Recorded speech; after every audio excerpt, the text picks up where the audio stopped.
Christmas colors. So are we. Thanks to our friends at 1-800-Flowers. You're pretty festooned yourself. Thank you very much. Notice I'm wearing it's monogram. Yeah. Did you also get a nice jar of scotch also? No, it's straight vodka.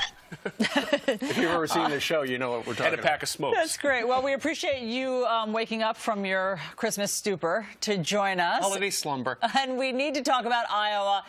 So all the candidates are preparing, as are the protesters. Wait, what? The Occupy protesters have a plan for Occupy Caucus, and as I understand it, what they're hoping to do is have people show up at caucus. Right, I always bring out Alisyn, you know, if I want to seem softer. I soften his image. How does your real wife feel about that? She's okay with it. Allie softens everything. But that's what they did. So that's a positive. It portrays what he would like to do if President of the United States. It doesn't talk about his opponents. It doesn't hit on them. Those were there were plenty of those. And in fact, right now in the ad wars, they've all got ads up except for Michelle Bachmann, curiously enough, because she's really banking on Iowa, and Huntsman, who has, for the most part, taken a pass on Iowa. Meanwhile, the governor of the great state of Texas, Rick Perry, is out, and he's taking a shot at Washington. Has this very funny editorial that says, "As goes Iowa, so goes Iowa." Right. Because that's it. You can't necessarily see it as a bellwether or take it as what is ultimately going to happen. So it's interesting. We're all sort of fascinated and we're hanging on what's going to happen at the caucuses, but it doesn't necessarily mean anything beyond Iowa. Now, having said that, Mike Huckabee was on our show, and he said that what it does is it sort of imbues your campaign with lots of momentum. You get some more money. You get more media coverage. A week to go. All right, let us know what you think is going to happen in Iowa. Meanwhile, we want to get to the rest of your headlines, and we have to tell you about this sad story. The search for a missing Indiana girl comes to a tragic end. Now the girl's babysitter is facing murder charges. Please stand Top by. ESPN. Thanks. Well, no, next stop, the mall. Yeah. Actually, were you at the mall yesterday? I made the mistake of going. A mall parking lot, and it was more crowded than the highway that I was on. It was gridlock in the mall parking lot. At 5 a.m. yesterday, it started for people returning those unwanted gifts because of all those sales, too, that they were available. Take a look at this. Yesterday, as we took out the garbage. He's a good sign. Okay, let us know what your worst gift was and send a picture. All right, meanwhile. Yeah, coming up on the show, the military already has rules in place to deal with religious attire. So why is the Department of Defense now caving to pressure from a Muslim activist group? We'll get to the bottom of that. Then the side effect. Fire. Thank you. All right, well, Ron Paul and Mitt Romney are the only two Republican presidential candidates on the Virginia primary ballot. Newt Gingrich and Rick Perry tried to get on, but they failed to collect enough valid signatures. But what about the candidates who didn't even bother? All right. All right. I hate Can you top that in your headlines? I think, I'm sure I can. In fact, I'm sure I can. All right, everybody. Compact fluorescent lamps, or CFLs, are more energy efficient than other light bulbs, but they could also be more dangerous. Smoke or a burning odor, and there are 4 other reports of them actually catching fire. Aren't they full of mercury? Okay, let me go put some on. All right, let's talk about this. A new poll out this morning, post-Christmas, on what Americans want, not for the holidays, but what they want from their government. And a new Rasmussen poll shows Americans' feelings on taxes. A little bit all over the place, because what it also shows is that more people worry that the government won't do enough. So they do want government intervention. 42% of U.S. voters worry the government will do too little, will do too much, whereas 50% worry they won't do enough. So Americans do want the government to do something. The question is just what to do. Right. Is spending the issue? Is taxing more people the issue? So much money went into the stimulus, and so many Americans feel like that was close to $1 trillion worth of money just frittered away. And it's government not good at spending money. There are a number of economists who are sort of split on that. But if you cut the taxes for the people who create jobs, what we want right now are jobs. We want a lot of jobs. If you cut the taxes on the people and the companies that create the jobs, then they've got an incentive. Whereas, you know, there's so much uncertainty right now, and suddenly I'm sounding like Stuart Varney, who's coming up next. There's so much uncertainty right now, they don't know how to plan for the future. And so why hire people if you don't know what's coming down the pipe? But I did also think it was interesting that they said that for those people who do want government to do more, which is the majority, that they are evenly divided between those who want tax cuts and those who think tax hikes would help. This is why it's complicated. If there were an easy solution, they would have done it already. And even Americans are divided about what the solution is. But they are unified. 77% say we don't want to increase the deficit. So people are saying, okay, we want more, but we're not necessarily willing to spend for it. I'd love to know what person answered the phone in this poll, and then they asked the question, do you want the government to increase the size of the deficit? Yeah. Go ahead. I'd love to know those people. Those 30%. Call us if you're that Call person. us. Speaking of Stuart Varney, remember this? Quietly, or at least it was reported on Friday night, there's still money hanging out there. Does this hurt the president, or does it leave more questions unanswered? I think Some the president. fear that this is connected to the millions and millions of dollars that are missing at MF Global. Well, things you really don't, if there's something you really don't like and you don't want your wife or spouse to see you taken aback. Re-gifted to Clayton. No. What? eBay. Sell it on eBay. Nobody's ever going to know. That explains why every year I get an odd gift from you. A knitted hat. All right. Whatever happened to a warm cup of coffee? Christmas weekend. I'm still coming out of my stupor. Your cookie stupor? Oh, yes. I was telling folks yesterday I ate for lunch, I ate a whole plate of cookies. Oh, yes. I was telling folks yesterday I ate for lunch, I ate a whole plate of cookies. I had 2, and then it just snowballed from there. I'm like, might as well go for 5 or 6. Clean Why off not? the plate. I agree. Anytime I would just even walk by a cookie, I would just eat one. It doesn't matter if I was hungry, It's if it was dessert time. It's because it's the happiest time of the year, and you just think, that cookie's got my name on it. Actually, my wife made some. They actually did have my name on it. They did.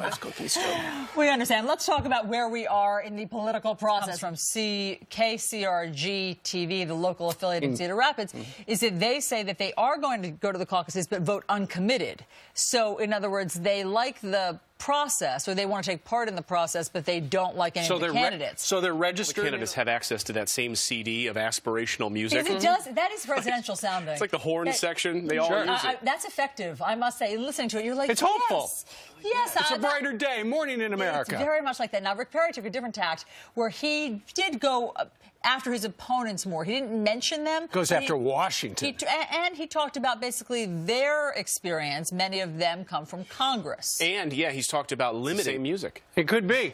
And, of course, what that particular ad does, it plays to the fact that he's been trying to hammer to the people of Iowa, I'm an outsider. I'm not like those guys. And that's very effective. When you know, I hadn't done the math. I hadn't totaled up how much those 63, congressmen... that's a big number. That is a very big number. Right. So, but how is all of this resonating with the voters in terms of the polls today? Well, real did all of this and thought it was gone. Still find it. The Wall Street Journal was able to find it online, even though they deleted it. That's a problem. That is a problem. I'm no political pundit, but that is a problem because obviously all of the Republican candidates have been talking about Obamacare and repealing that, which was modeled on Romney Care. And I believe that Mitt Romney also talked about being in favor of individual mandates years ago, that he also thought that that was the way to go.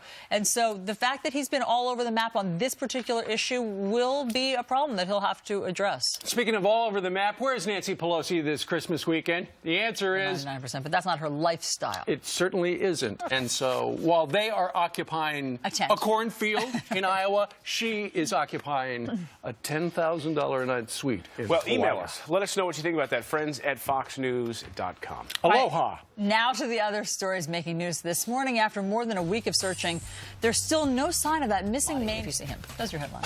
All right. Straight ahead on this Tuesday morning. Forget about Iowa. Newt Gingrich taking a different road to the White House.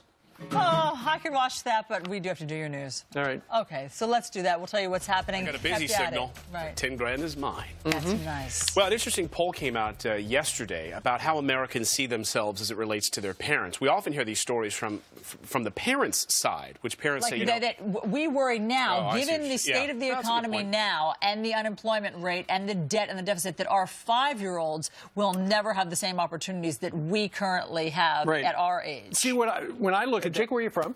Des Moines, Iowa. Tell us the story. You couldn't find work. You're at a call center. At a call center in Des Moines. Thank you. We do this segment with Cheryl Casoni every week, and she's going to be with us in a couple of minutes, where the 5 jobs that are hiring right now. Right.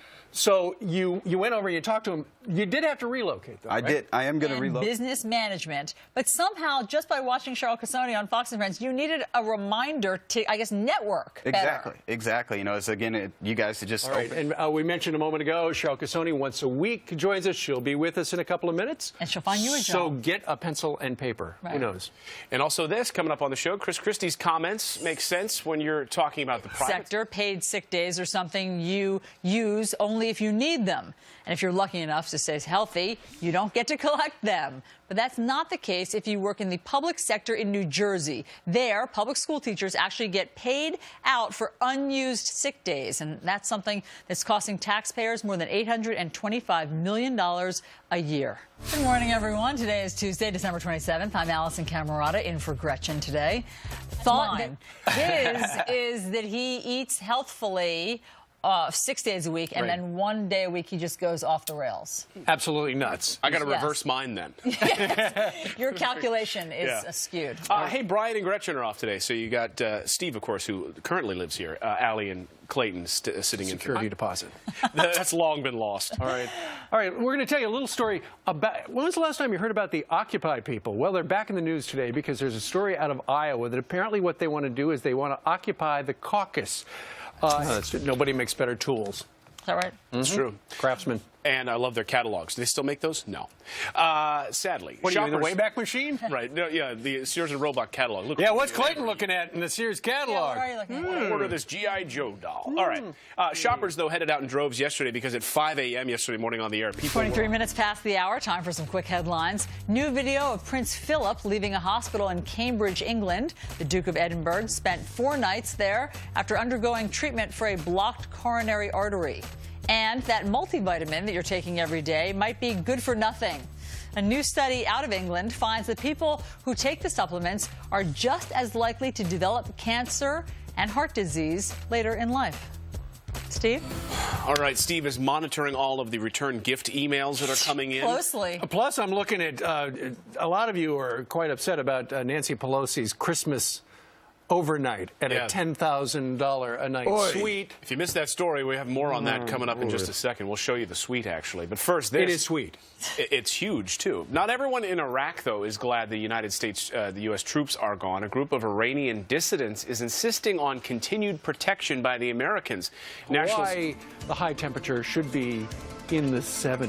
Very timely. That's where Nancy Pelosi is right now on a bit of a vacation, and your emails are pouring in about this, a little fired up, as one would imagine, because Nancy Pelosi has checked. But it's not as warm. It's all cold. This time of year. That's true. Well, if you want to spend $10,000 a night, I know a room for you. There are less expensive places to stay in Hawaii as well. But I thought it was interesting that the local taxpayers are paying $34,000 for her trip for local police to act as security. Right. And this isn't the first time she's been there. This is the 3rd year in a row she's gone to that particular place. I mean, for that price, right? I don't think so. Slippers, towels, and Steve, you brought up the room. You know what? If you can afford $10,000, you can afford your own slippers. That's right. Yeah. Don't reverse the charges. Coming up on the show, he fought hard to cut Wisconsin's budget. Right, straight ahead on this Tuesday, he's blind and got... We have more Fox and Friends for you in 2 minutes. Can you top that in your headlines? I think, I'm sure I can. In fact, I'm sure I can. All right, everybody. Let's bring holidays. All right, and we mentioned a moment ago, Cheryl Casoni once a week joins us. She'll be with us in a couple of minutes. And she'll find you a job. So get a pencil and paper. Right. Who knows? And also this, coming up on the show, Chris Christie's comments make sense when you're talking about the private sector.